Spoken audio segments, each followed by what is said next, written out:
Ya, di pertemuan yang lalu kita telah menyimpulkan bahwa ada 5 kesimpulan pokok yang terkandung dalam surah An-Naba. Kesimpulan pertama telah kita bahas di pertemuan yang lalu untuk meyakini sepenuhnya ya tentang segala ketentuan, pedoman dan kebenaran yang terkandung dalam Al-Quran serta komitmen untuk menjalankannya. Sekarang kita masuk pada bagian yang kedua. Mudah-mudahan bisa cepat, kalau cepat nanti kita bisa berpindah atau membahas kasus-kasus tertentu sesuai dengan apa yang Bapak Ibu bisa komunikasikan atau ditanyakan. Bismillahirrahmanirrahim. Poin kedua dari kajian surah An-Naba berupa kesimpulan yang bisa kita dapatkan untuk diamalkan dalam kehidupan. Poin kedua, isyarat dalam Al-Quran. Saya ulangi, isyarat dalam Al-Quran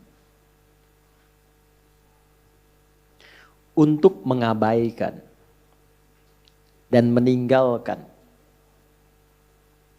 beragam jenis perdebatan, untuk mengabaikan dan meninggalkan beragam jenis perdebatan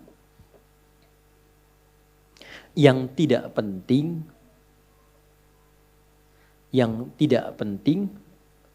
dan hampa argumen. Yang tidak penting dan hampa argumen. Sudah? Ini bagian keduanya.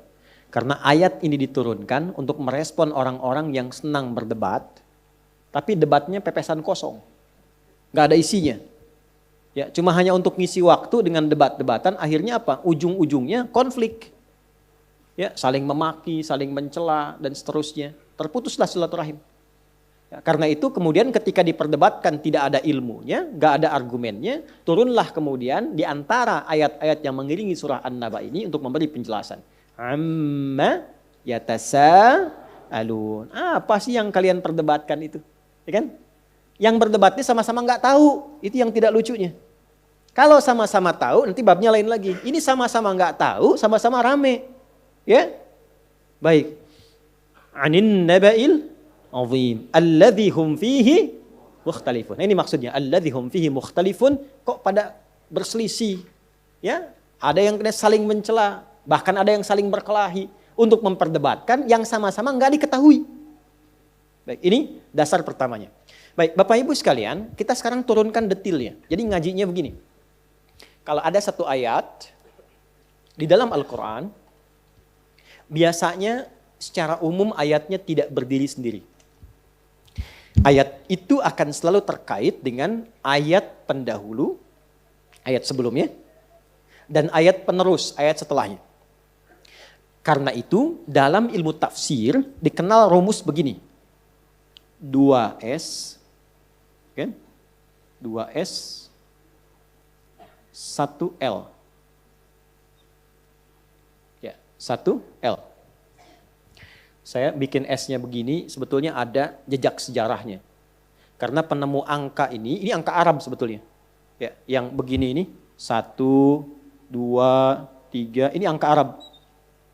Kalau yang sini 1, 2, 3 ini angka Hindi sebetulnya. Nggak pakai O, Hindi. Ya. Nah ini Romawi, 1, 2 gitu ya. Ini Hindi. Makanya di komputer, kalau akses ke komputer itu, kita cek Hindi keluarnya begini angkanya. Ini angka Arab. Karena yang menemukan Al-Khawarizmi. Sampai ujungnya 0 nanti. 9, 0. Nah ini ketika dibuat, ini berdasarkan siku. Karena beliau ahli matematika. Sudut, berdasar sudut. Jadi kalau 1, sudutnya cuma 1 begini. Tuh, ada sudutnya. 2 dibikin sudut begini. Tuh, sudutnya 1, 2. Demikian 3. 3 itu dulu begini. Tuh, 1, ya kan? Nah, kemudian 2, 3, sudut. Terus sampai 9 itu bentuknya sudut. Ya, baru nanti yang nggak ada sudutnya itulah 0. Semuanya bulat. Dan angka 0 ini yang paling menentukan. Ya, karena kita bukan belajar matematika, kita kembali ke sini. Nah, di sekolah kami ngajinya begitu, bahas sampai ke akarnya gitu ya. Nah ini 2S, 1L.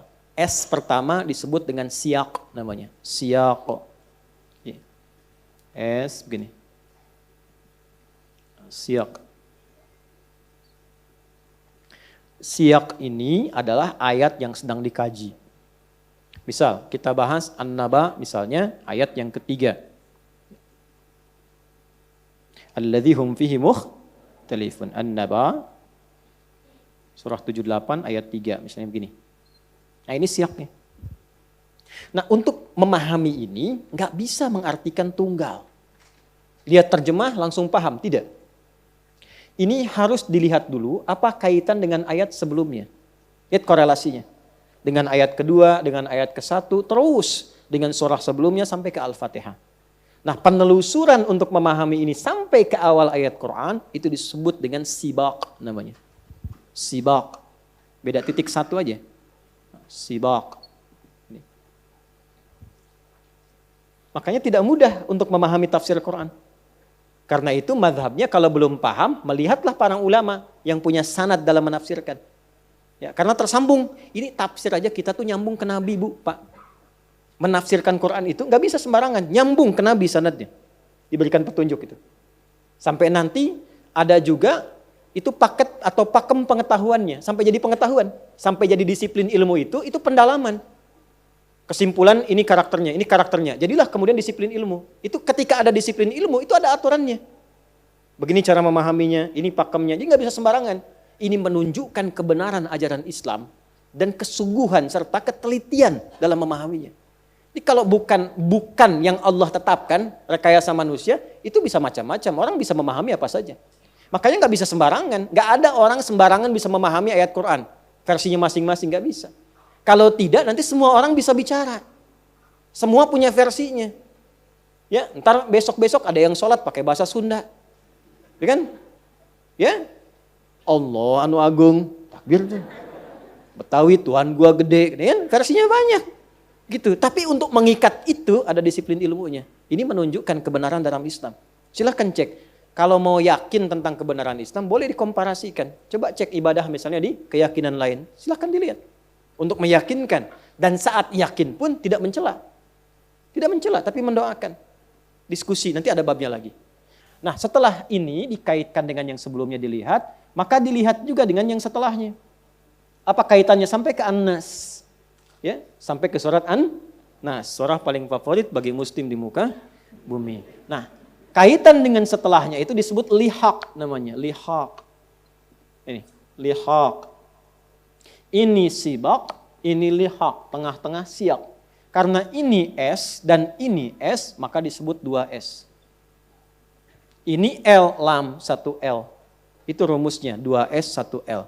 Jadi kalau ingin bisa memahami Quran dengan baik, maka Anda harus paham isi Quran dari awal sampai akhir. Kalau belum paham, lihat para penafsir, cari kitab yang tersambung, riwayatnya sampai ke Nabi Sallallahu Alaihi Wasallam. Itulah sebabnya muncul kitab-kitab tafsir, dan kitab tafsir pun ada yang muktabar namanya. Muktabar itu yang sudah sesuai standar dengan disiplin ilmunya.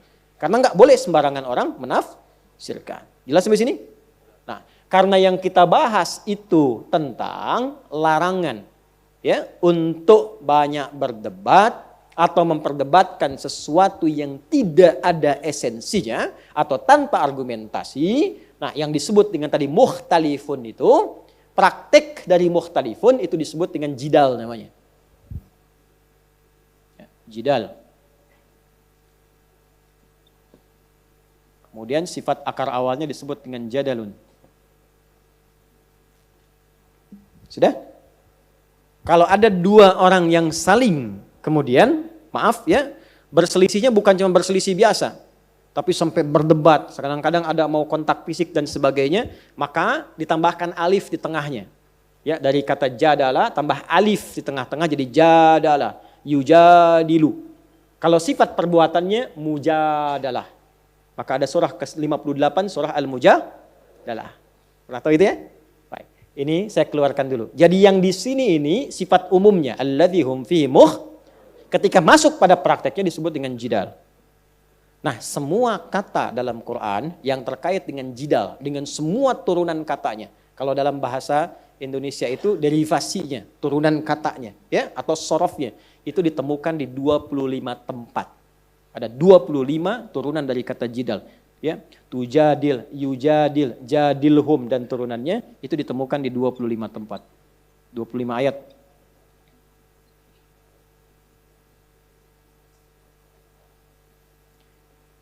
Nah, dari 25 ayat ini akan terbagi lagi menjadi pedoman, menjadi adab, tuntunan kepada setiap muslim. Kalau dihadapkan pada perdebatan, seperti apa berdebat yang baik itu? Bagaimana menghindari yang tidak penting itu? Agar tidak terjadi seperti yang diisyaratkan dalam surah An-Naba. Maka dikeluarkanlah 25 ayat ini. Dibagilah ke dalam beberapa bagian. Itu yang akan kita bahas sekarang. Ya. Jadi kita dapatkan inti pokok di An-Naba, detailnya kita temukan di 25 tempat. Ya. Itu namanya tafsir Quran bil Quran. Quran bil Quran. Baik. 1. Jenis perdebatan yang terlarang. Nah, kita mulai pada yang terlarang dulu ya, karena di ayat ini kan kesannya itu menunjukkan kepada larangan. Alladzi hum fihi mukhtalifun. Baik. Sudah? Jenis perdebatan yang terlarang.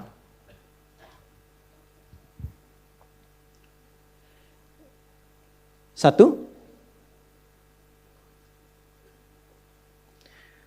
berselisih, berdebat untuk mendapatkan yang baik, tapi dengan cara yang salah. Nah, berselisih, berdebat untuk mendapatkan yang baik, tapi dengan cara yang salah. Awas, kalau sudah ada begini pasti terjadi. Dan contoh apa contoh? Ayo, angkat tangan boleh. 100.000. Contohnya pakai Quran saja, pakai Quran. Ini kalimat jidal pertama yang ada dalam Al-Quran. Quran surah 2 Al-Baqarah ayat 197. Karena ini baru musim haji, kita contohkan di ayat haji. Quran surah 2 Al-Baqarah ayat 197. Ada paling kanan sebelah atas di mushaf. Al-hajju ashhurun ma'lumat. Faman farada fihinna al-hajja fala rafatha wala fusuqa wala jidala fil hajj. Wa ma taf'alu min khairi ya'lamhu Allah wa tazawwadu fa inna khairaz zadi taqwa wattaquni ya lil albab. Ada kata jidal di situ? Baik. Haji itu dipersiapkan dari waktu-waktu yang sudah viral, diketahui waktunya. Jangan berangkat pas mepet-mepet mau wukuf. Nanti susah di jalan, wukuf nggak kebagian tenda. Ya, jadi dari dulu itu orang sudah paham, dari sejak bulan Syawal sudah siap-siap. Makanya ada kloter-kloter di kita pun sekarang. Nah, kalau sudah siap, faman farada fihinnal hajja, kalau sudah siap, ya, bahkan sudah tiba di sana, sudah persiapan, maka kondisikan hati sebelum puncak haji menjadi baik. Sikap yang baik, hati yang baik, sehingga nanti saat mulai puncak haji wukuf sudah baik. Jangan banyak belanja. Perbaiki diri, mumpung sudah di sana, belum tentu terpanggil. Karena haji itu bukan perkara miskin atau cukup, kaya atau cukup, bukan. Banyak kok yang kaya, yang gak berangkat. Padahal punya uang, mungkin saja dengan private jet bisa berangkat. Bisa ke tempat lain bisa pakai private jet, kenapa ke haji tidak? Ya kan? Belum tentu. Tapi bukan berarti ada potensi salah, tidak demikian. Mungkin ada sebab yang lain untuk menunjukkan ada panggilan di dalamnya. Dan keseriusan menjemput panggilan itu. Tapi poin saya bukan itu. Kalau sudah tiba di sana, maka kondisikan diri. Warming up dulu. Rajin ke masjid, perbaiki diri, banyak tilawah, banyak sholat. Supaya apa? Supaya gelombang-gelombang ketaatan yang ada dalam diri kita menyatu sepenuhnya. Begitu wukuf, sempurnalah keadaan spiritual kita. Jadi kalau doa itu khusyuk, istighfar itu enak, itu nggak mungkin bisa terjadi kalau nggak ada pendahuluan sebelumnya. Mustahil. Nah, kadang-kadang dalam pendahuluan itu orang pengen banyak berebut, masuklah ke Masjidil Haram. Tawaf kan? Nah, motivasi orang tawaf itu nggak semuanya tawaf biasa, ada yang pengen cium Hajar Aswad. Mulailah terjadi jidal di sini. Coba lihat kan? Padahal kan nggak ada yang mogok, kenapa dorong-dorongan? Ya kan? Menyungkurkan, menyingkirkan orang, pakai calo gitu kan? Dan macam-macam sebagainya. Untuk apa? Ingin sesuatu yang baik, tapi ditempuh dengan cara yang salah. Akhirnya ada yang mulai keinjak, keluarlah. Fala rafasa, jangan berkata kotor, keluar kotor. Rafas itu seakar dengan raus, kotoran hewan. Itu sindiran, kadang-kadang tanpa kontrol, ya yang bagus keluarlah kata-kata hewani. Kok bisa kosakata kebun Ragunan, itu kebun betang Ragunan dibawa sampai ke Masjidil Haram? Hah? Kok injak, dasar kamu ABC dan sebagainya. Saya nggak punya kata-katanya itu. Yang paling unik tuh begini, yang injak orang Afrika, yang marah orang Sunda. Dia marah pakai bahasa Sunda, ini jawab pakai bahasa Afrika. Jadi antara yang marah dengan yang dimarahi sama-sama nggak ngerti. Ya, yang ini nggak paham, itu tahu. Gitu kan? Jadi sama-sama nggak saling mengerti. Problem jadinya. Dan terjadilah jidal. Dan jangan jauh-jauh dibawa ke sana. Kadang-kadang antum pun menentukan tempat duduk itu begitu juga. Padahal sama-sama ingin mendapat yang baik kan? Saat pertama duduk ini kan, saya sudah tandain itu. Kenapa Bapak ada di situ? Mana tandanya? Tuh tertulis nama saya tuh. Roni, kan? Mana? Tuh buka di balik karpet ternyata. Itulah sebabnya dalam masuk majelis ilmu pun ada adabnya. Ada. Imam Nawawi itu sampai bikin kitab. At-Tibyan fi adab hamalatil Quran. Kalau ingin cepat dapat ilmu, cepat paham, itu dari masuk pun ada adabnya. Ya, sekalipun nggak sampai masuk ke dalam, misalnya ada di luar, itu kalau mempraktekkan adab ini bisa lebih paham. Ya, karena esensinya itu keikhlasannya. Itu poinnya. Nah ini yang mau saya tekankan, ini adab yang pertama. Kalau disebutkan, itu pasti terjadi. Maka adabnya bagaimana? Menghindar dan menjauhi.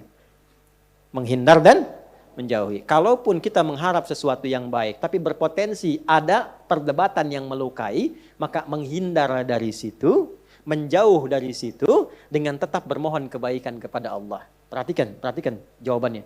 Jika kita mampu melakukan itu, walau tidak berada di tempatnya, Allah akan mengabulkan lebih cepat dari orang yang berada di tempatnya. Tahu Raudhah di Masjid Nabawi. Betapa banyak orang ingin masuk ke situ kan? Kita udah ngantri lama. Sekarang kan ngantri kan? Pakai online. Ngantri. Begitu masuk, cek. Masuk tuh. Ternyata penuh. Kebagian di belakang tiang. Kan tiang-tiang kan? Tiang. Tiang dari sini ke sini. Ada yang sembunyi nggak mau keluar di sini nih. Saya paham itu tuh. Sini aja ngumpet sini gitu. Askar ke sini pura-pura gini lagi gitu. Kan sini nih biasanya nih kebanyakan. Nah, ini ada tiang-tiang di sini. Penuh. Ini kita selalu share dengan teman-teman yang umrah, yang haji juga. Kalau sudah merasa penuh di sini, biasanya saya menyampaikan begini kepada teman-teman. Coba lihat peluang, masih ada di area itu enggak? Walaupun enggak harus sholat. Biasanya paling gampang, cari tiang yang dekat sini, itu pasti ada space yang kosong. Ada. Berdiri aja sini, mohon minta. Ya, kan tidak dituntut sholat. Karena problemnya kebanyakan yang masuk ke situ pengen sholat. Enggak apa-apa, enggak dilarang, silahkan sholat. Tapi kalau enggak mendapati, kan bab yang paling pentingnya ini taman, di antara taman-taman surga, yang kalau minta dikabul. Kan enggak harus sholat. Kalau ada bagian tertentu yang kosong, masuk berdoa. Cuma sekarang ini pun penuh, enggak bisa ke sini. Jangan berdebat untuk mengeluarkan orang dari dalam. Apalagi sampai udah tahu di sini penuh, masih melangkah. Ya, yang ini berdoa, yang ini sujud. Sholat enggak enak, minta enggak khusyuk. Ya, belum selesai minta datang askar. Ya kan? Sudah, haji. Saya bukan haji, saya Abdul. Ini, tuh. Caranya bagaimana? Tarik ke belakang. Duduk aja sini. Salat di sini, minta di sini. Mohon sama Allah. Ya Allah, Kau perintahkan aku ke sini lewat Rasulmu, aku datang. Kau perintahkan untuk bermohon, aku bermohon. Ya Allah, sungguh banyak di antara hamba-Mu yang Kau berikan kemuliaan hadir di area itu. Maka mohon kabulkan doa-doa mereka ya Allah. Jangan sia-siakan air mata mereka. Dan betapa Engkau mengetahui hamba pun ingin berada di dalamnya. Maka mohon ya Allah, seperti Engkau kabulkan doa mereka, kabulkan pula doa hamba yang Engkau maha mengetahui sebelum hamba mohonkan. Demi Allah saya katakan, kalimat itu bisa mengguncang aras lebih cepat 2 kali dibandingkan dengan di dalam. Dan terkabul. Saya berani mengatakan karena setiap kesempatan mendapati itu saya lakukan. Sama kasusnya dengan multazam. Teman-teman yang pernah umrah dengan saya pasti tahu. Kalau saya tawaf itu kan selalu saya dekatin kan. Sini, di sini. Kalau nggak dapat, sudah jangan. Ke belakang, tarik ke belakang. Biarkan yang di depan mendapatkan bagiannya, kita dari belakang memohon sejurus dengan ini. Dan ternyata terkabul. Gitu. Jadi kadang bukan merelakan, tapi menempatkan sesuai dengan fikihnya. Karena Quran yang bicara, Quran yang minta. Jangan lakukan, jangan berdebat. Esensinya kan dikabulkan. Karena tujuan meminta itu untuk ketaatannya, bukan mengkultuskan tempatnya. Makanya Umar kan komennya demikian. Kalau bukan karena Rasul perintahkan, gak akan kucium batu ini. Gitu kan? Bukan itu poinnya, karena diperintahkan kita masuk. Nah perintahnya kalau begini jangan berdebat, mundur, minta, mohonkan. Intinya kan dikabulkan. Cuman problemnya orang kesana sekarang bukan mintanya, update statusnya. Ceklik berjuang mendekati Hajar Aswad.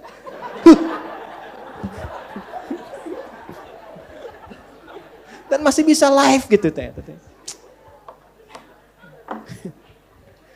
Kalau orang Jepang lewat tuh tung tingun katanya. Itu poinnya. Paham ya? Itu prakteknya. Jadi kalau spirit saya tidak terbiasa cuma menyampaikan begini, itu selesai. Baca pun Anda nggak usah ikut ngaji, selesai. Tapi kita nggak akan dapat 25 poin itu. Babnya begitu. Ya, bukan hanya perdebatan-perdebatan biasa. Kalau ada yang diinginkan baik, tapi di situ ada ya perdebatan, perselisihan yang memungkinkan terjadi pertikaian, mengalah, mundur. Dan berita baiknya apa? Berita baiknya. Orang yang menghindari perdebatan, sekalipun dia benar, Allah akan bangunkan baginya satu istana di pinggiran surga. Itu kalimat Nabi, hadis selesai. Dan Anda nggak usah tanya, kenapa di pinggiran ya Rasulullah? Yang penting dapat. Ya kan? Dapat, itu kan berita baik, artinya masuk kan ke situ. Iya kan? Ya masuk aja belum jelas gitu kan? Yang penting dapat. Dapat. Orang banyak nanya sekarang ini, subuh 2 rakaat masih ditanya. Kenapa subuh harus 2 rakaat? Itu aja ente terlambat Joni. Ya kan? Balik sini, sudah paham ya? Nah, kalau sudah paham praktekan. Ya, masuk majelis ilmu penuh, jangan maksa, nggak usah diterobos. Nggak usah. Agak geser, tenang, pelan-pelan. Nah yang di dalam kalau merasa masih luas, kasih space. Itu dapat pahala dari Allah. Dinaikkan derajatnya. Tapi kalau sudah penuh jangan dipaksa. Samping, ya kan? Tapi Ustaz suaranya nggak jelas, kasih tahu panitia. Pelan-pelan. Alhamdulillah sekarang bisa direkam kan? Diulang, dilihat. Itu kalau kita bisa lakukan, mohon kebaikan, dapatnya bisa lebih banyak. Jelas? 1 ya. 2. Kita masih pada yang dilarang ya. Contoh kedua. Awas, dan ini pun banyak terjadi. Berdebat, berselisih, untuk membela perbuatan salah. Jangan dilakukan. Ini di An-Nisa ayat ke-107. Wala tujadil 'anil ladzina yakhtanuna anfusahum. Dah? Nah biasanya yang begini ini orang munafik. Ini ciri khas karena ini sedang menerangkan tentang sifat nifak. Ya, jadi kalau ada orang salah, terus dibela. Nah lawan diskusinya orang benar. Sudah ada orang benar, menerangkan yang benarnya, malah dicari-cari untuk lawannya. Ya, dicari argumentasi supaya seakan-akan ini ada pembanding. Ini benar kok, benar dipertahankan. Itu sesuatu yang salah. Itu dilarang. Sengaja berdebat untuk melawan sesuatu yang benar, tapi membela yang salah. Contoh. Ini paling gampang, paling aktual. Tapi jangan dipotong videonya. Kamera turun. Turun kamera. Ya, biar satu saja, biar lengkap. Nih, orang sudah tahu setiap muslim, kalau sholat berjamaah itu, khususnya di masjid misalnya, imamnya laki-laki. Saf makmum yang laki-laki depan. Kenapa ketawa? Perempuan di belakang. Sebaik-baik safnya tuh di belakang. Belakang pun ditata lagi. Udah ada bagiannya. Jadi kalau pengen saf pertama perempuan, di saf perempuan, di belakang laki-laki. Ya, itu yang sehat. Nah, dan itu yang benar. Karena yang ngajarkan Nabi. Kan gak mungkin melampaui Nabi. Nabi kan yang nyuruh. Bukan cuma disampaikan, sampai dipraktekkan, diukur oleh Nabi. Digaris begini, diatur. Abu Bakar sini, Utsman sini, Umar sini. Baris semua. Sampai masing-masing punya hobi. Ada yang pojok kanan, ada zaman Nabi itu. Ada pojok kanan. Saf depan ada. Dan itu ditunggu oleh Nabi, karena Nabi tahu. Alhamdulillah. Nabi tahu, itu ketahuannya saat meninggal. Karena Nabi komen, nungguin mana si fulan yang biasanya pojok kanan ini. Dilihat nggak ada. Ditunggu itu. Karena sudah waktu mau habis, maka dilakukan sholat. Lalu dicari ke rumahnya. Ini kisah nyata. Jadi kalau kita sambil belajar sirah, enak dapatnya. Begitu dicari, jauh juga rumahnya nih. Betul, sahabat yang komen kan, Nabi biasa aja. Sahabat. Kan Nabi biasa aja, Nabi kan Masya Allah gitu kan, biasa. Kadang-kadang begitu, gurunya biasa, muridnya yang komen kan. Nyampe ke rumah ketemu istrinya. Ya Rasulullah, ditunjukkan kan, istrinya datang keluar, ya Rasulullah si fulan meninggal, singkatnya demikian.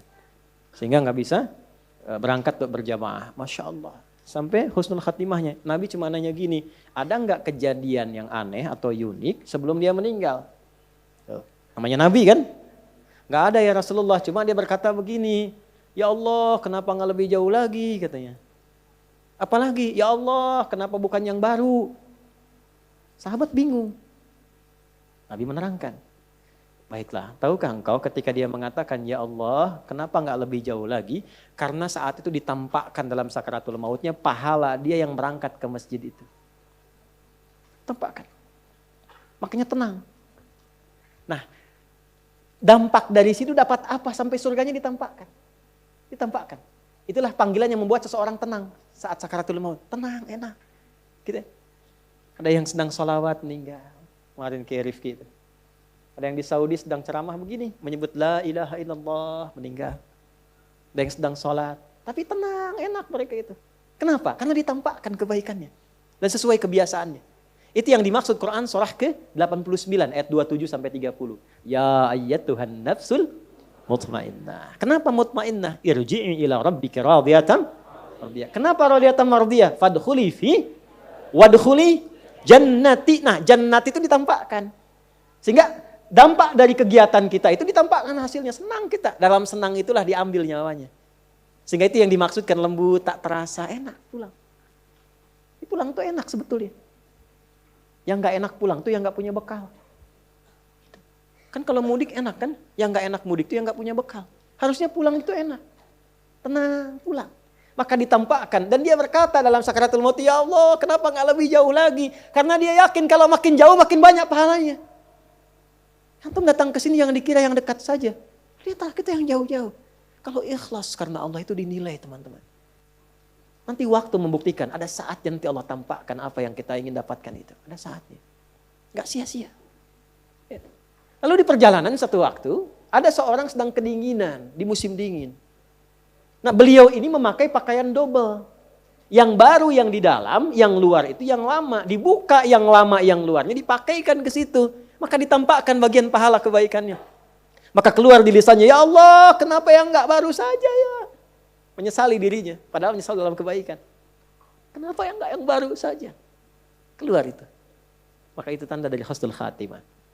Ya. Tapi bab kita bukan di situ. Bab kita adalah Nabi tetap, walaupun sedramatis apapun, sesedih apapun, safnya tetap yang depan laki-laki. Laki-laki semua. Nah perempuan di belakang. Sayyidah Aisyah ketika mulai ke masjid itu ngambil yang paling belakang itu. Ya, sehingga beliau pun melihat, kami itu kalau udah selesai segera pulang lagi. Ya, untuk menjaga kehusyuan, menjaga kebaikan, supaya tidak ikhtilat, bercampur, dan pasti akan berpengaruh. Makanya di awal-awal waktu saat baru-baru masuk Islam, saat ada perintah sholat, itu perempuan dilarang ya mendekat kepada laki-laki yang sedang sholat, apalagi lewat depan. Bisa dianggap batal. Kenapa? Karena sedang melatih syahwat di awal-awal masuk Islam. Ya, saking dipisahkannya supaya baik. Dan jangan dikira kalau ke belakang itu menunjukkan status perempuan rendah. Tidak, jangan ngarang sendiri. Tidak, bukan itu maksudnya. Ayo rekam tuh. Jangan dipotong ya. Justru ketika mematuhi Allah tinggi statusnya. Jadi yang dilihat itu bukan safnya, kepatuhannya terhadap Allah dan Rasulnya. Begitu patuh status naik. Nah patuh itu feedbacknya apa untuk kebaikannya. Supaya ini khusyuk, sana khusyuk, nilainya sama. Justru kalau ibu maju ke sini maksa, nilainya jadi salah. Yang tadi benar, jadi begitu maju safnya, ya bahkan bersandingan, nih laki-laki, nih perempuan, laki-laki, perempuan. Imam laki-laki, kadang perempuan, laki-laki, perempuan. Soalnya kan? Ganti-ganti, jadi nggak jelas. Akhirnya apa yang terjadi? Satu, menyalahi aturan. Yang kedua, menyalahi hikmah. Kalau sudah menyalahi aturan dan hikmah, pasti kontroversi. Kalau sudah kontroversi, pasti ada perdebatan. Kalau sudah ada perdebatan, tinggal dilihat masuk babnya mana. Nah, biasanya kalau sudah salah, Allah kirim orang baik untuk meluruskan dengan cara yang baik. Ini berdasarkan ketentuan Nabi. Sepanjang kita Muslim, maka ini aturan bagi orang Islam. Sabnya begini, ininya begini. Tiba-tiba nggak ada angin, nggak ada hujan, nggak ada petir. Datang lagi sosok lain membela misalnya. Ini demi kesetaraan. Ada bab lain. Bab dari mana, Johan?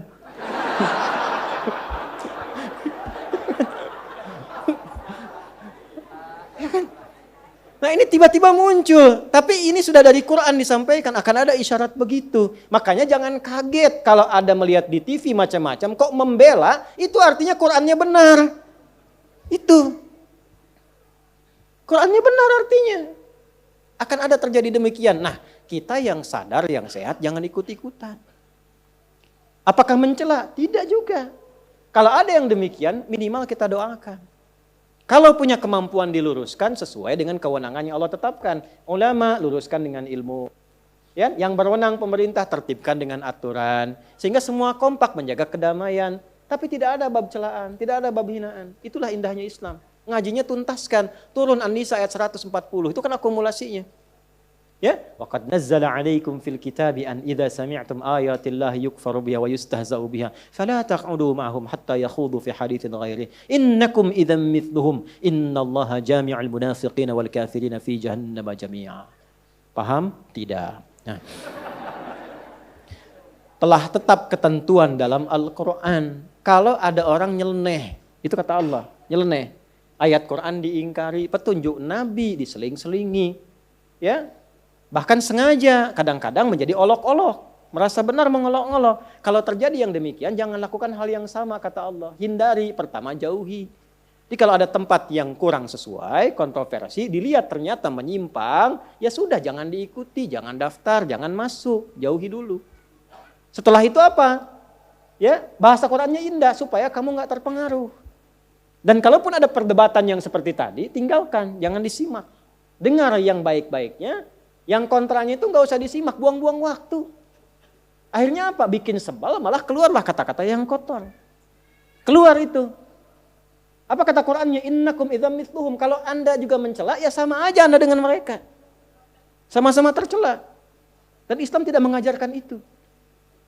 Kita itu risalahnya kebaikan. Sekalipun mau lurus, dengan meluruskan dengan cara yang baik. Bukan dengan celaan.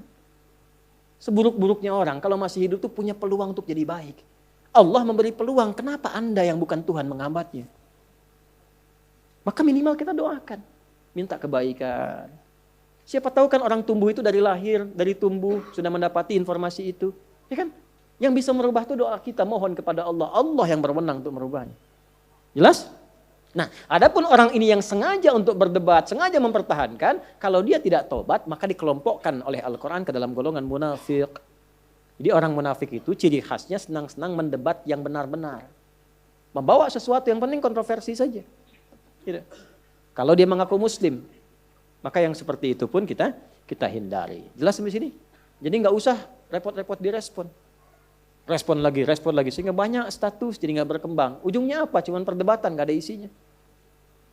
Paham? Tuh, 2. Tidak pernah ada isi Quran kecuali pasti sesuai dengan keadaannya. Baru 2. 3. Sudah? Sudah? Oh ya sudah. Sudah. Nah, yang ketiga kita ambil contoh saja yang lain. Ini kan bagian pertama tadi ya, perdebatan yang terlarang. Ya. Tadi kita simpulkan bila ada yang jelas-jelas walaupun kelihatan baik, tapi memicu perdebatan tinggalkan. Kalau kita sadar meninggalkan karena Allah, Nabi menjamin diberikan apresiasi bahkan dibangunkan istana di pinggiran surga. Doa tetap terjawab. Yang kedua yang jelas-jelas memang salah. Ya, tidak ada kebaikan di dalamnya, memang salah. Tapi dibela kesalahan itu sehingga menjadi perdebatan. Jangan ikut-ikutan, apalagi yang tidak paham. Sudah nggak paham, nggak ngerti. Ya, masuk ke situ rame aja. Kayak itu yang terjadi sekarang kan? Dan ruangnya lebih banyak karena medianya semakin berkembang. Ya. Media sosial kan? Ya, si fulan yang sok, sana yang sial gitu. Dah, sini. Yang kedua adalah yang diperkenankan, diperbolehkan. Nah, ini berdebat bagaimana yang boleh. Berdebat seperti apa yang diperkenankan. Bahkan diperintahkan lagi. Diperintahkan. Ya Al-Quran. Masya Allah. Yuk kita ambil ayatnya dulu, nanti kita detilkan lagi. Ini ngaji gini enak nih. Ya. Quran surah ke-16. An-Nahl. Ayat 125. 125. Dah?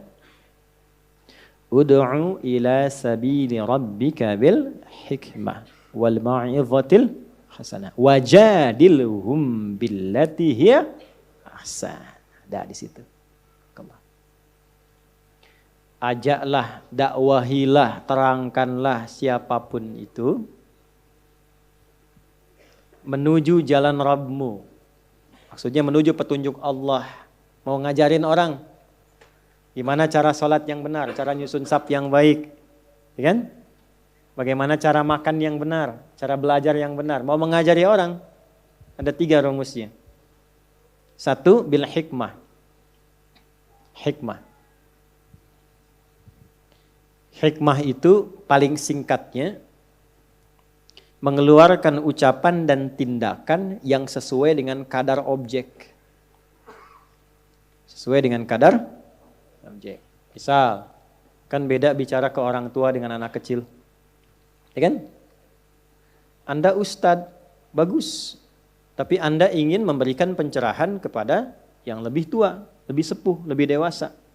Jangan karena Anda ustadz kemudian tidak menghormati kedewasaan orang yang sedang mendengar. Maka disesuaikan. Sab mau disusun nih. Rapat. Terus. Kan di situ mungkin ada orang sepuh. Ada bapak-bapak belakang ibu. Keluarkan kalimat yang sesuai. Ya, walaupun yang disampaikan itu benar. Rapat Pak. Udah tua belum tahu juga nih. Nggak boleh. Masuk ya. Nah, baik ya. Atau sebaliknya nanti kasusnya berbeda. Apa kasusnya? Rapat. Mau jawab aja sendiri. Terus yang paling menarik tuh begini. Yang ini rapat, ini ke sini. Rapat, sini kan? 1. Pak, mohon bisa dirapatkan. Udah jadi imam aja, nggak usah ngatur-ngatur. Saya ini udah di sini sebelum masjidnya berdiri.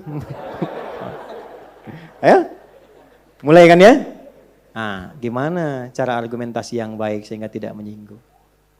Wajadilhum billati hiya ahsan. Kalaupun ada ruang diskusi untuk menampilkan kebenaran, ini poinnya. Jadi motivasinya itu untuk menyampaikan kebenaran. Motivasinya menyampaikan informasi yang benar. Di dalam dunia pengajaran boleh berdiskusi. Guru dengan guru, guru dengan murid, boleh. Di level berdebat silahkan. Tapi Quran mengiringi dengan adab. Billati hiya ahsan. Jangan sekedar berdiskusi. Orang Islam tuh kalau berdiskusi ahsan, bukan hasan. Hasan itu biasa, baik. Ahsan itu yang terbaik. Bicara yang terbaik, bersikap yang terbaik. Jangan diskusi, betul memang benar dia, tapi caranya nggak benar. Menghardik, mencela, meninggikan suara, itu bukan ahsan. Ya. Silahkan, ada ruangnya. Jadi ada ruang, ada tempat cara berdiskusi. Ada di majelis, di institusi pendidikan, di rumah orang tua dengan anak, kita akan keluarkan ayatnya. Ada ayatnya. Ya. Nah, termasuk dalam konteks seperti ini, menerangkan. Wajadilhum billati hiya ahsan. Maka silahkan diskusi tapi diatur dengan adab-adab yang baik. Contoh, sebelum saya masuk ke bab rumah tangga. Bisa. Tadi. Udah, Anda sudah aja. Jangan atur saya sudah 25 tahun di sini. Kan? Masya Allah, padahal masjidnya baru 10 tahun kan? Bisa kan? Nah, maka tidak ada masalah, alhamdulillah, baik, mohon maaf Pak. Ya barangkali saya yang belum tahu. Ya, dah, nggak apa-apa, berikan aja dulu pertama kali, pelan-pelan. Diisi oleh yang lain. Yang lain silahkan yang merapat. Ya kan? Bapak diberikan ke lapangannya. Apa? Isi yang lain maju. Jadi ketika ini nggak mau merapat, nggak apa-apa. Ini silahkan di pojok. Mungkin senangnya di pojok, yang lain yang diminta masuk. Jelas? Dan gak usah ditambah kalimatnya. Oh yang sehat-sehat yang maju. Gak usah. Biasa aja. So. Udah? Lurus. Paham? Nah, udah. Kecuali kalau memang kadang-kadang ada sifat sesuatu yang dia masih bisa menerima, masih bisa berpikir. Boleh diajak sepanjang katanya tidak menyinggung. Ya, mau sebetulnya cuma gengsi. Ah, Bapak, alhamdulillah kalau begitu. Silahkan Pak, kalau tidak harus rapat, gampang caranya. Bapak jadi imam. Kan gak usah merapat kan sap. Saya mundur misalnya kan. Nah, tapi situasi itu tidak seideal dari apa yang bisa kita rasakan ketika ada dalam situasi demikian. Jelas sampai sini? Bawa ke rumah dulu. Bawa ke rumah pelan-pelan. Sering beda pendapat dengan suami, Bu? Kenapa Ibu syahdu begitu? Sering beda pendapat dengan anak, Pak? Antum yang muda-muda sering beda pendapat dengan orang tua? Pernah ngambek enggak? Pernah. Sudah tahu kan dilarang? Kok ngambek? Wala taqul lahuma uff. Berkata saja tidak boleh. Ya kan? Kenapa keluarnya yang demikian ekspresinya? Baik. Yuk kita belajar. Sekarang babnya orang tua dengan anak dulu. Nanti setelah itu kalau masih ada waktu, suami ke istri. Masih ada waktu? Ayo silakan aja masih. Saya terbatas. Babnya ke orang tua dengan anak dulu. Hati-hati, gagal di sini, ini anak bisa tidak respect sama orang tua. Bahkan yang na'udzubillah sampai gak kenal lagi siapa orang tuanya. Dan mencari perhatian di luar. Baik. Tulis dulu ayatnya. 1. Quran surah 31 Luqman. Sudah? Dari ayat 12 sampai 19. Dari ayat 12 sampai 19. Dah? 2. Quran surah As-Saffat, surah 37 ya. As-Saffat, ayat 102. Ayat 100. Dah, 2 ayat aja dulu ya. Nanti yang lainnya tinggal nanti saya tambahkan di tengah-tengah. Baik. Jadi 1 kita ambil yang nabi, rasul, 1 kita ambil yang abdun saleh, hamba Allah yang saleh. Yang statusnya belum tentu nabi, belum tentu rasul, tapi diabadikan dalam Al-Quran. Nanti ada orang-orang saleh yang bukan nabi, bukan rasul, tapi ada di Quran. Yang salah aja banyak kan, Fir'aun ada kan? Ya kan? Ada kan, Abu Lahab juga ada kan? Maka orang biasa pun ada, termasuk Maryam dan sebagainya. Yuk kita mulai. Pertama, Luqman. Gelarnya Al-Hakim. Dari kata hikmah tadi. Ya, kembali ke tadi. Kenapa sebut Luqman Al-Hakim? Karena sikap dan sifat bijaknya. Jadi beliau itu ketika menasihati bijak, sehingga enak didengar. Tidak seperti menggurui kalau diperintahkan. Ya, tidak seperti marah-marah ketika mencegah. Enak keterimanya. Dan kalau diskusi pun argumentasinya meluluhkan. Bukan untuk mengalahkan. Itu yang luar biasa, sehingga sampai. Nah, Luqman ini, coba kalau saya tanya pada Bapak Ibu, kira-kira tinggi besar atau pendek, Bu? Gak apa-apa, dikira-kira, kan saya bilang kira-kira. Saya tahu Ibu gak tahu Luqman. Ya, saya tahu. Kira-kira aja, tinggi besar atau pendek? Alhamdulillah, iya gak apa-apa. Kulitnya hitam atau putih? Bibirnya tebal atau biasa? Biasa. Rambutnya lurus atau ikal? Ayo terus, kan namanya juga kira-kira ya, bebas saja kan. Ya salah nggak dapat hadiah gitu kan, menang nggak dapat hadiah, salah pun tidak dicela. Baik. Secara fisikal tidak ideal. Ya, sudah rambutnya ikal, bibir tebal, kulit hitam. Tapi kalau Allah sudah berkehendak, dan di Ar-Rum itu sebelum pengantar ayat favorit ayat 21, dijelaskan dulu pada ayat sebelumnya.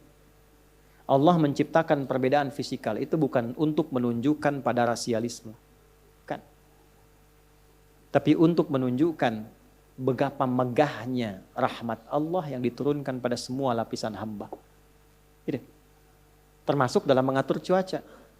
Saya tuh baru mengetahui hikmah yang luar biasa tafsir Quran dalam kehidupan itu ketika ke Tripoli. Kan ada 72 negara bukan orang di situ. Banyak Afrika. Ada kawan dari Sudan, di daerah Sudan aja itu ada satu tempat yang pigmen kulitnya 4. Yang putih, Afrika nggak semuanya hitam. Ada yang putih. Kedua coklat.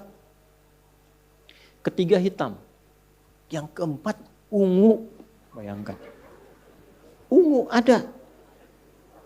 Dan saya tuh akhirnya hanya berucap fabi ayyi ala'i rabbikuma tukadziban. Bukan karena beda warnanya, tapi begitu indah Allah memberikan kemudahan pada keadaan hidupnya yang memang menempat di situ dengan cuaca yang berbeda. Yang putih itu paling panas-panas 23, 24 gitu, biasa. Yang coklat itu ya kisaran 30, 33, 36 kadang-kadang. Yang hitam itu rata-rata ya 40, ya, 42, 45 hitam. Itu yang ungu, itu paling sedikitnya 45 lah sampai 50-an. 50 itu biasa. Ya. Tapi kan yang putih pindah ke coklat itu belum tentu kuat. Demikian seterusnya. Apa yang terjadi? Masya Allah Pak, di tempat yang ungu itu ternyata itu ketahanan pada panas dengan pigmen kulit itu tahannya lebih lama. Jadi mereka biasa aja keluar, bekerja, aktivitas, nata genteng, walaupun cuaca 50 derajat. Dan gak takut hitam lagi karena udah ungu. Itu kuat. Itu. Dan hidupnya lebih hemat, telur simpan dikit, langsung. Jemur pakaian, cuci dikit, kering. Nggak repot hidupnya. Saya waktu di Tripoli ini ada sahabat saya Pak Subanto, tahu tuh beliau. Saya itu kalau musim panas 50 derajat itu paling bersyukur pada Allah. Musim dingin bersyukur juga. Ya, karena kalau nyuci baju, cek, keluar jemur, nyuci yang ini, baru jemur, ini udah kering.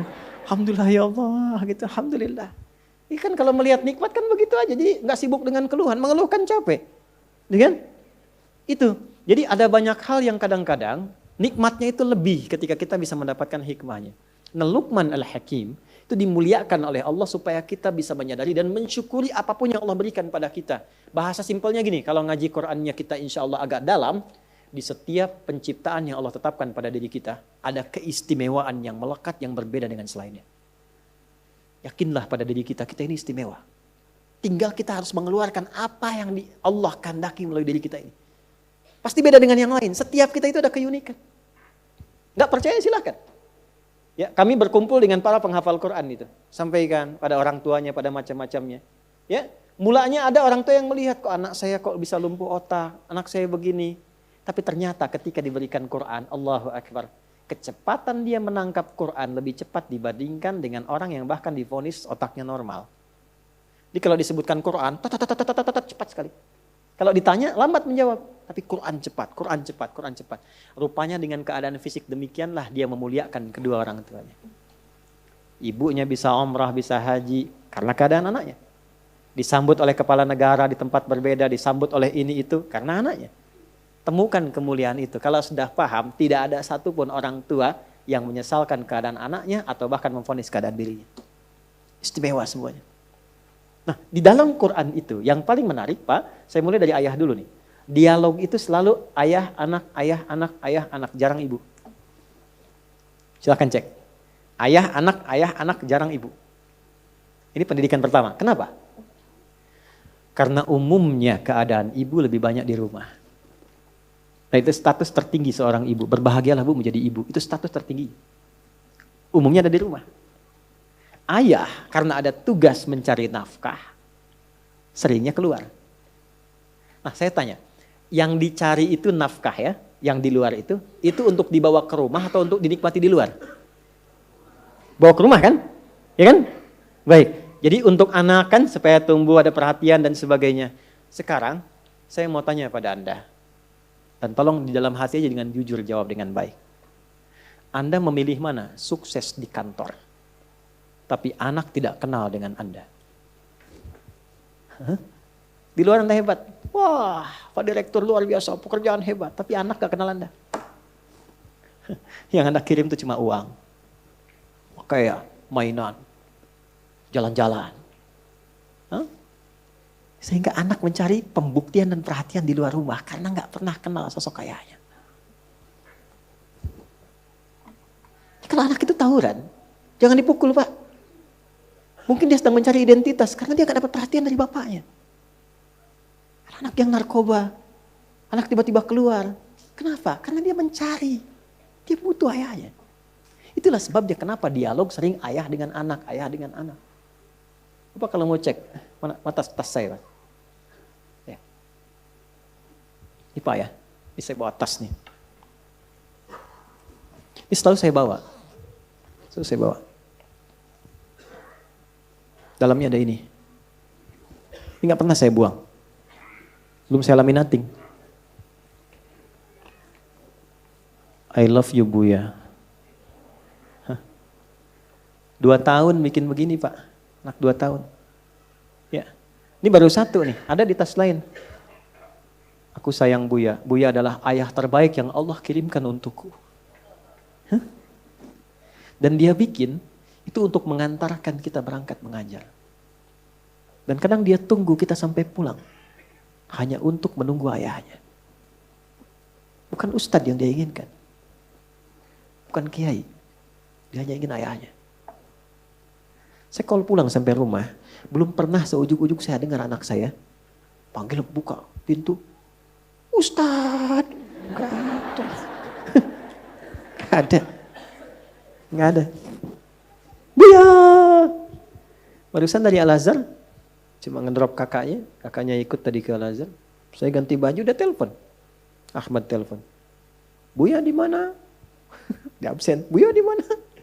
Nah, Buya mengajar dulu ya ke Tanah Kusir. Oh ya, kakak di mana? Ada. Hati-hati ya Buya. Nanti pulang ditunggu. Cuman pengen ayahnya. Kok bisa? Antum katanya nyari harta buat ke rumah, tapi pulang ke rumah kok yang di rumah dimarahi? Masalah antum di kantor. Antum tuh jadi manajer tuh di kantor, direktur tuh di kantor, bukan di rumah. Kok bisa pulang ke rumah, anak sudah nunggu-nunggu, sudah bikin karya macam-macam ke rumah. Ayah, diam kamu, gak tahu ya ayah capek? Gak tahu. Sedih, karyanya disimpan lagi. Ya? Makanya kenapa banyak dialog di situ dengan ayah. Untuk memberikan kesan keseimbangan dalam rumah tangga. Bu, kalau ayah sedang keluar, ibu ceritakan kebaikan ayah untuk anak. Supaya anak tahu ayahnya. Abi itu Masya Allah, itu untuk kakak nanti. Supaya punya mainan baru, pakaian yang bagus, bisa sekolah, kita bisa sholat jamaah. Makanya Abi sedang mendekat kepada Allah. Gitu. Supaya dia pun kenal Allah. Itu yang dimaksud Luqman. Wa idh qala Luqmanu libnihi wa huwa ya'idhuhu ya bunayya la tusyrik. Dekatkan dengan Allah. Kenalkan. Nah, poin saya adalah ketika sampai ke level, ini indah di Quran, ini ada psikologi tentang perkembangan anak. Jadi kalau saya lukiskan begini, dibagi 3 bagian. Dan kita akan ketemu tentang diskusi itu. Kita akan ketemu. Jadi ada level pertama, level kedua, level ketiga. Ini level pertumbuhan awal nih. Biasanya ini ada di rentang ya di 0 atau 2 lah ya. Sampai dengan sekarang ke 7 atau 9 tahun. 7 tahun lah saya ambil 7 dalam urutan hadis. Kan 7 tahun sudah mulai untuk sholat kan? Ya, diarahkan, ketat maksudnya. 10 tahun baru diberikan pendidikan yang agak lebih ketat lagi. Ini kalau kita temukan di Quran, di level-level ini itu seringkali pendekatannya menggunakan bunayya. Terus dari anak nanti ke ayah, panggilannya itu selalu abati. Ya. Dah, singkat dulu. Bunai itu panggilan sayang. Tidak harus merubah panggilan jadi bunai. Ya, pulang dari sini, ya bunai, kakak. Ya. Bukan, bunai itu gambaran panggilan sayang dalam bahasa Arab. Maksudnya apa? Di rentang-rentang ini perbanyak sayang. Supaya gelombangnya terbangun. Rasa anak kepada kedua orang tua. Silahkan, mungkin beda-beda. Si pintar, cantik, ganteng, anak papa yang soleh, Masya Allah. Itu silahkan, itu bunai. Dari segi makna. Dan jangan diberikan dengan ciri hal fisik. Ya, nah gak usah saya contoh itu, gak usah ya, kasih contoh. Singkatnya demikian. Paham? Nanti rentang usia selanjutnya mendekati awal baligh. Sekarang ini SD kelas 5. Udah SD tuh, dulu SMP tuh, sekarang ke SD. Ya. Saya perhatikan di anak-anak SD ini sekarang sudah mulai cepat balik ini. Cepat balik sekarang itu. Ada yang sudah mimpi, ada yang sudah macam-macam itu. Yang perempuan haid itu di usia 9, kalau perempuan ya wajar lah. Laki-laki ini. Biasanya di rentang dulu usia 15 tahun dulu itu. Sekarang sudah mulai menurun. Nurun lebih cepat maksudnya. Kenapa? Karena akses dia sekarang ke media-media sosial lebih cepat. Lihat YouTube, ya, nonton macam-macam. Pergaulan ketemu teman berubah ceritanya. Membentuk kemudian kematangan lebih cepat. Yang repot itu fisikalnya itu lebih cepat, tapi kematangan rasionalitasnya belum. Dan emosionalnya. Karena itu apa? Al-Quran sudah lebih memahami, karena kan Allah yang mencipta kita. Karena itu tetap di fase itu sayangnya ada, tapi dikurangi, tambahkan dengan perintah, dikombinasikan. Jadi kalau sudah level yang ke sini, ya 7 sampai ke puncak kematangan balik. Ya misal dia di 16, 17 itu kan. Nah ini bunai ini sayang masih ada, tapi dikombinasikan dengan perintah.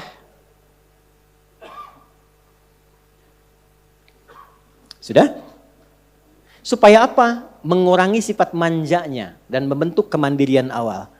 Kalau usia begini terus sayang, gak pernah ada perintah, nanti gak akan mau diperintahkan kecuali dinegosiasikan dengan keinginan.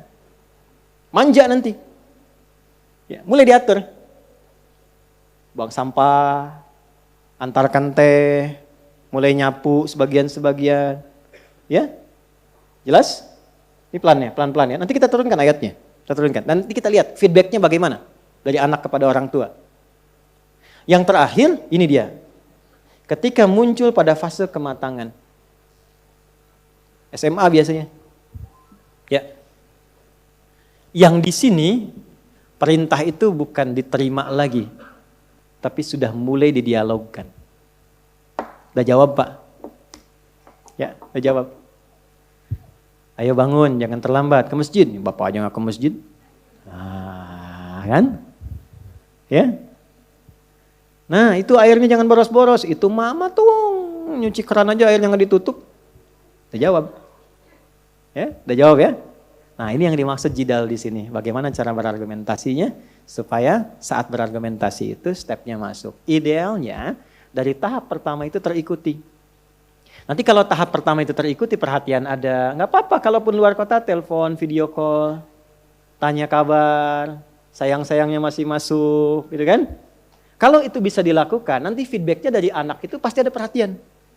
Ini yang menjadikan Ismail alaihissalam, walaupun belum balik, ini belum balik nih, tapi ketika melihat ayahnya sedang ada beban kerja, dia memaksakan diri untuk membantu. Walaupun kadang ayah menyadari itu bukan porsinya, tapi itu kesenangan luar biasa karena ada tanda dari anak memperhatikan kepada ayah. Itu yang dimaksud Al-Baqarah ayat 127. Wa idh yarfa'u Ibrahimul qawa'ida minal baiti wa Ismail. Ya, ingat tuh. Itu ingat, pahami, pelajari. Bahasa kitanya begini, pernah belajar enggak tentang kisah ini? Coba deh ingat-ingat itu. Ya, kisah apa itu? Nabi Ibrahim ketika diperintahkan meninggikan kembali pondasi Ka'bah, ini ada pondasinya, saat hancur bangunan atasnya terkena banjir besar di masa Nabi Nuh alaihissalam. Tinggal pondasi. Maka Nabi Ibrahim diperintahkan, tinggikan kembali, supaya terlihat wujudnya. Maka beliau menjegakkan kakinya, kurang lebih di sini, jejakkan kakinya untuk mulai meninggikan bangunan Ka'bah itu, pondasinya. Maka jejak pertamanya disebut dengan maqam. Ya. Makanya kan di sini ada tapak kaki kan, makam Ibrahim. Ya, yang belum haji umrah insyaallah disegerakan ya. Ya. Ini di sini ada tapak kakinya nih. Nah, ini makam. Itu ada di Quran surah kedua ayat 125. Wa idz ja'alnal baita mathabatan lin-nasi wa amna wattakhidhu mim maqami Ibrahim musalla. Nanti ada makamnya Nabi Ibrahim, ada makamnya Nabi Nuh. Makamnya Nabi Nuh di Quran surah ke-10 ayat 71. Ya. Sini dulu. Ini makamnya. Nah, yang ditugaskan itu Nabi Ibrahim. Tapi yang menarik begini. Saya ilustrasikan dulu. Kalau ada pekerjaan dikerjakan oleh 2 orang. Kalau pekerjanya, subjeknya disebutkan bersamaan beriringan. Misal, ini Ibrahim, ini Ismail, disebutkan bersamaan, enggak dipisah. Wa idz, ini di luar Quran ya. Wa idz yarfa'u Ibrahimu wa Ismailu, bersanding. Ini artinya porsi kerjanya sama. Bebannya sama. Tapi kalau ada yang pertama diawalkan, yang kedua diakhirkan, diselang dulu dengan pekerjaan, baru muncul yang kedua. Itu tandanya pekerjaan itu sebetulnya hanya untuk yang pertama, yang kedua itu membantu saja. Kembali ke ayat Al-Baqarah 127. Wa idh yarfa'u Ibrahimul qawa'ida minal bait. Pekerjaan ini memang hanya untuk Ibrahim alaihissalam. Tapi anaknya yang masih kecil, belum balik, lihat dari belakang. Ini bapak yang suka nengok, mainnya sama siapa, masih bercanda, masih melihat. Padahal Nabi Ibrahim itu tugasnya di Palestina. Anaknya Ismail alaihissalam di mana? Di Mekah. Jaraknya luar biasa. Masih sempat nengok, Pak, mainnya dengan siapa?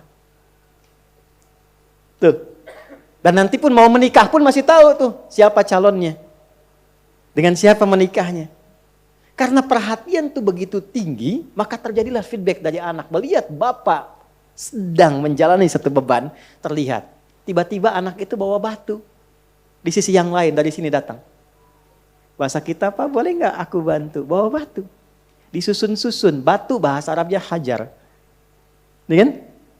Kalau dia disusun menjadi sekat satu bagian disebut hijrah. Kalau jadi ruang disebut hujrah. Maka datang lewat bagian sini membentuk sebagian dari sini. Maka area ini sampai sekarang disebut hijrah Ismail. Itu saat bawa batu masih kecil, kok bisa ngasih perhatian? Karena ayahnya punya perhatian kepada anak. Sekalipun tempat tugasnya jauh. Jadi kalau sedang pulang, ayah nyapu, anak menikmati. Ya? Ayah yang bawa mobil, anak yang pakai mobil, ayah yang isi bensin. Anak yang pakai, ayah yang nyuci, anak yang menikmati. Ayah yang nyuci mobil, anak yang videoin, kirimin ke TikTok. Ayah yang sempurna. Iya, situ yang tidak sopan. Sekarang ibunya marah, anaknya yang ngerekam. Ya kan? Coba dicek. Nah, kalau menemukan yang demikian, jangan marah dulu. Istighfar dulu. Istighfar. Mungkin itu dampak dari kurang perhatiannya selama ini, sehingga anak sebetulnya bukan ingin marah. Ingin mencari perhatian, menunggu sayang yang telah lama hilang. Jelas? Puncaknya apa? Nih pada dialog, kita akan langsung turun ke bagian bawah. Kalau ini stepnya berjalan bagus, tingkat tertingginya mudah. Tapi kalau ini hilang, maka setidaknya kalau dia sudah dewasa, beri dia kesempatan untuk mengeluarkan argumentasinya. Jangan terus dipotong. Turunkan perintahnya, beri kesempatan untuk berargumentasi. Pindah ke surah As-Saffat, alhamdulillah. Ayat 102, kita berada di situ saja dulu. Sebetulnya sampai 109 tapi saya batasi 102-nya. Sudah? Baik. Di sini Ismail alaihissalam sudah balik. Falamma balagha ma'ahu sa'ya. Tatkala Ismailnya sudah balik. Dan sudah matang cara berpikirnya. Maka apa yang dikatakan Nabi Ibrahim? Perkaranya sederhana. Beliau mimpi menyembelih anaknya. Mimpi menyembelih anak. Nabi Ibrahim nabi bukan? Nabi. Rasul bukan? Saya mau tanya, kalau mimpi Nabi itu benar tidak? Benar, makanya kita punya bab mimpi. Nabi Yusuf mimpi, benar. Nabi Muhammad mimpi, benar. Nabi Ibrahim mimpi, benar tidak? Kan gampang, statusnya Nabi, Rasul, anaknya soleh, apa aja diikutin gitu kan? Nabi, gampang. Tapi saya belum pernah dengar kisah begini. Ibrahim keluar pagi-pagi, Ismail. Ya ayah, sini, kenapa? Siap-siap, mana? Sembelih. Ada. Tenang aja, lancar nih. Tenang, ayo cepat siap-siap. Gak ada begitu. Yang ada apa? Turun, duduk berdua. Ya bunayya, sayangnya masih muncul. Nah, demi sayang papa kenanda. Ibu, begitu. Ya bunayya, demi sayang papa kenanda. Inni ara fil manami anni adzbahuka fanzur madza tara. Papa itu memang dapat tugas, tapi semalam mimpi menyembelih Ananda. Gimana pendapat Ananda? Pendapatnya bagaimana? Diminta pendapat. Biasanya kan anak ke orang tua kan? Tapi nanti ada masanya, anak itu senang diminta pendapat oleh bapaknya. Walaupun kadang-kadang itu nggak penting. Ya, nah kita mau ada acara gini, menurut kakak bagaimana? Menurut adik bagaimana? Itu top itu. Senang biasanya, keluarlah pendapat itu. Diskusi akhirnya. Maka apa kata anaknya? Ketika anak dihargai dengan pola diskusi demikian, maka keluarlah kepatuhan. Bapak manggil bunai, anak manggil abati. Ada abi, ada buya, ada abati. Abi panggilan hormat, buya panggilan sayang. Abati gabungan buya dan abi, hormat dan sayang. Ya, saya anak-anak masih kecil panggil buya untuk mendekatkan sayang. Sayang. Abi itu hormat. Abati itu hormat dan sayang. Ibu, ummi, hormat. Umay, panggilan sayang. Amati, hormat dan sayang. Tapi nggak harus diganti ya Bu ya. Nak, mulai hari ini panggil mamah amati. Hah? Kan belum mati. Sal ya. Udah. Itu lihat di Quran. Panggilannya apa? Bukan abi, bukan buya. Ya abatif'al. Ya abati. Jadi begitu ayah mengatakan demi sayang ayah kepada Nanda. Ya? Jawabannya apa? Pah, demi hormat dan sayang Nanda kepada papa. Lebih tinggi baliknya. If'al itu kerjakan sekarang, jangan tunda. Kerjakan sekarang, Pah, jangan tunda. Papa kan nabi, rasul, pasti benar itu. Kerjakan sekarang. Satajiduni insyaallah minas sabirin. Insyaallah dengan kehendak Allah, Nanda sabar. Jalani sekarang, jangan tunda. Itu cerita sampai di situ kan yang kita dengar ya. Quran menyampaikan. Lihat detailnya. Itu ada kitab namanya bagus tuh. Ustaz Omar Ahmad Baraja itu punya kitab Akhlak lil Banin, petunjuk akhlak untuk laki-laki dan perempuan. Bapak Ibu kalau punya waktu itu dapat akses ke situ bagus sekali itu. Ya. Apa yang terjadi? Itu Ismail alaihissalam disiapkan tali, nanti jadi sunnah kurban setelah itu. Tali diikat, pisau, siap berangkat. Begitu mau berangkat, sudah siap diikat, Ismailnya mengatakan, "Pak, sebelum diikat kurang lebih lah bahasa kitanya, tolong aku ingin melipat dulu baju luarku, dibuka dulu. Kemudian dilipatkan dengan baik. Mohon diberikan untuk ibunda tercinta dari satu-satu putra yang sangat menyayanginya." Sayyidah Hajar. Jadi mau dikorbankan pun masih melipat tanda untuk ibunya. 2, begitu diikat. Pak, tolong kencangkan ikatannya ini. Sehingga tidak memberi ruang kepadaku untuk merontak dan bergerak. Dan membuat ayah iba dan tidak jadi melaksanakan petunjuk Allah dan perintahnya. 3, Pak, tolong tajamkan pisaunya, setajam-tajamnya. Sehingga mempercepat penyembelihanku dan mengurangi rasa sakit yang mungkin aku rasakan. Itu. Anak ke ayah. Dan pada akhirnya menjadi sunnah kurban sampai sekarang. Diikat yang bagus, menjatuhkan tanpa menyakiti, menyembelih dengan menajamkan pisaunya. Jadi sunnah semua. Dan sunnahnya itu disebutnya kurban dalam rangka bertakarub kepada Allah. Dan ketika anak dan ayah mendekat kepada Allah dengan bersamaan, yang lahir apa? Anugerah Allah yang begitu berlimpah. Diganti dengan kiwash, tapi pada akhirnya apa yang terjadi? Yang dahsyat itu adalah dikirimkan kebahagiaan, dikirimkan kekompakan, dikirimkan kebaikan. Semua keturunan yang lahir yang baik-baik. Dan puncaknya lahirlah Nabi Muhammad SAW. Bin Abdullah, bin Abdul Muttalib, bin Hashim, bin Abdul Manaf, bin Qusay, bin Murrah, bin Kilab, bin Ka'ab, bin Ghalib, bin Fihr, bin Malik, bin Nadar, bin Kinana, bin Khuzaimah, bin Mudrika, bin Ilyas, bin Nizar, bin Mudar, bin Ma'ad, bin Adnan, bin Addi, bin Adri, bin Muqawwam, bin Nahur, bin Tarikh, bin Ya'rub, bin Yasjub, bin Nabit, bin Ismail alaihissalam. Ayah dan anak yang kompak menaati Allah, maka Allah akan anugerahkan keturunan dari generasi berapapun yang lebih baik daripada bapa dan anaknya. Gitu. Jadi kompak dengan orang tua itu jangan malu, walaupun antum sudah dewasa. Taati Allah bersama-sama, ke masjid bareng-bareng, murojaah bareng-bareng, saling mendoakan. Itu nanti anak antum ke depan dirawat oleh Allah, dijaga, dan akan lahir seorang sosok yang lebih baik daripada antum dan bapak antum. Itu sudah hikmah. Coba lihat. Ya, Imran nikah dengan Hannah, lahir siapa? Maryam. Maryam itu lebih baik daripada ibu dan bapaknya. Tapi Maryam melahirkan siapa? Isa. Isa lebih baik daripada ibu dan bapak dan ibunya lagi ke atas. Kakek dan neneknya. Selalu begitu. Jadi anak dan cucu ke depan itu, ya itu harus lebih bagus, lebih pintar. Karena tantangannya di masa depan beda dengan sekarang. Tapi kapan itu terjadi? Ketika ada diskusi yang sehat. Jadi silahkan diskusi. Di rumah tangga diskusi. Ya. Di kantor bisa diskusi, tapi ada caranya. Nah itu diatur. Yang paling indah itu bagaimana hubungan suami dan istri bisa dibawa ke ranah diskusi yang sehat dan mendekatkan diri kepada Allah. Itu nanti materi berikutnya. Karena waktu kita sudah selesai. Jam 10. Baik Bapak Ibu sekalian, terima kasih ya membersamai di hari ini. Tak terasa waktunya sudah habis di poin yang kedua. Dan waktu kita bertemu lagi insya Allah. Pesan saya untuk kita semua saling mendoakan. Saya itu suka ingat begini. Allahu Akbar. Ada riwayat tersambung ke Imam Hasan Al-Basri. Satu kali beliau menangis. Kenapa? Karena beliau takut sering ngajar, justru murid-muridnya yang berhasil, beliaunya nggak lolos. Godaannya besar. Karena itu saya mohon kita saling mendoakan. Bapak Ibu tolong dulu doakan saya, sebut nama saya dalam sujud, supaya Allah yang pertama jaga keikhlasan dalam berdakwah. Karena tidak mudah. Kedua, saya nggak minta banyak, minta diampuni dosa-dosa.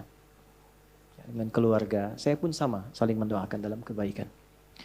Yang kedua, dapat sekecil apapun, usahakan langsung diamalkan.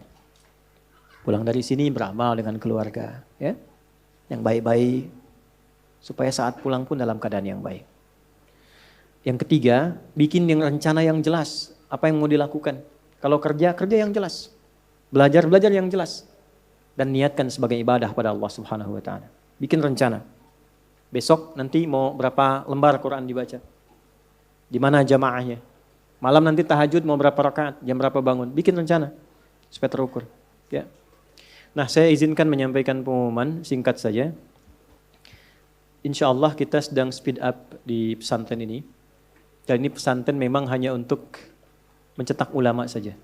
Tidak yang lain. Dan agak beda dengan yang lainnya karena masuk sini itu semua harus 30 juz. Dan ilmu diajarkan dengan sanad-sanadnya semua. Nah, insya Allah di September ini kita rencanakan selesai, kita speed up, dipercepat. Nanti mungkin sebagian ta'lim akan kita atur supaya juga bisa kita merasakan ada di sana. Ya, dan nanti bisa kita siapkan untuk tinggal di akhir pekan. Kan ada di Mira ada kelas-kelas ya. Nanti bisa nginap di sana, bisa juga merasakan kegiatan-kegiatan yang ada di sana. Nah, kita sama-sama berdoa dan alhamdulillah saya ingin informasikan, alhamdulillah sertifikatnya sudah keluar wakaf semua. Jadi semua juga bangunan semuanya wakaf. Ya, dan memang tidak ada sedikit pun yang saya sisakan untuk pribadi, nggak ada. Ini betul-betul wakafkan diniat untuk ibadah kepada Allah Subhanahu wa Ta'ala. Saya juga cari tanah untuk kuburan tidak di situ. Di sampingnya lagi terpisah itu untuk kuburan karena tidak mau saya mengambil bagian dari wakaf. Bisa. Alhamdulillah Kiai pun kantor saya sedang proses dengan BPN, kita wakafkan. Isinya juga kita wakafkan. Saya cuma mengambil yang sedikit yang saya pakai, baju, kitab, itu pun nanti ya jadi simpan sebagai wakaf lagi. Ya, kendaraan juga sama, tersiapkan, wakafkan. Nah, maka saya pesankan teman-teman yang sudah ikut berwakaf, sudah berjalan, mungkin ada di antara Anda juga nanti yang bersama-sama merawat, ya, atau yang sama-sama menjaga murid-murid saya, tolong dijaga dengan baik. Ya, karena kita betul-betul siapkan dakwah dengan cara yang benar. Tolong kalaupun saya wafat, jangan pernah rebutan aset. Karena itu saya bentengi dari awal semuanya wakaf, untuk semua berjuang. Ada kesempatan teman-teman untuk berwakaf menyempurnakan masjid dengan asrama yang sedang kita siapkan sampai ke September. Setelah itu saya akan evaluasi lagi, itu semua dicatat di audit dan diumumkan. Ya, nanti setelah itu periode Oktober sampai Desember akan dimulai dengan ta'lim khusus yang ada kelasnya. Yang sudah masuk Mira, ya, tolong nanti dicatat betul karena nanti ada undangan-undangan teman-teman sesuai dengan profesi. Nanti ada yang ikhwan, ada yang akhwat dipisah, gratis. Nanti gratis, nggak ada biaya. Nanti nginapnya ada di sana, sholatnya di masjid di sana, ada guest house juga. Alhamdulillah, mudah-mudahan nanti bisa kita akses dengan baik. Bagi yang mau wakaf sudah tahu nanti ya di rekeningnya ada di BSI Bank Syariah Indonesia nomor 11144444142 atau nanti cek aja di akun-akun media sosial kita. Terima kasih dan yang terakhir saya umumkan insyaallah di pekan ini sudah dimulai untuk beasiswa. Ya, beasiswa S1 dan S2 yang sekarang baru dibuka untuk ke Tripoli. Ya, 30 orang, 10 orang untuk S2, 20 orang untuk S1. Ya, itu laki-laki dan perempuan. Gratis dari mulai tiket sampai di sana semuanya dibiayai dan nanti sampai S3 sekolahnya. Silakan nanti kalau yang berminat akan diinfokan di akun kami atau tanya kepada admin. Ya, tahun depan insyaallah ada ke Madinah, ada ke Ummul Qura, ada ke Al-Azhar. Kita dapat kuota insyaallah ya dan cukup lumayan untuk diberikan. Siap-siap dari sekarang, syaratnya cuma 2 dan gampang sekali. Gampang sekali ya. Betul, lancar bahasa Arab, hafal Quran 30 juz, itu aja ya. اللهم تقبل منا إنك أنت السميع العليم وتب علينا إنك أنت التواب الرحيم ربنا آتنا في الدنيا حسنة وفي الآخرة حسنة وقنا عذاب النار اللهم فقهنا في الدين وعلمنا التأويل واجعلنا يا الله من عبادك الصالحين وصلى الله على نبينا محمد وعلى آله وصحبه أجمعين وآخر دعوانا سبحانك اللهم وبحمدك نشهد أن لا إله إلا أنت نستغفرك ونتوب إليك والحمد لله رب العالمين السلام عليكم ورحمة الله وبركاته.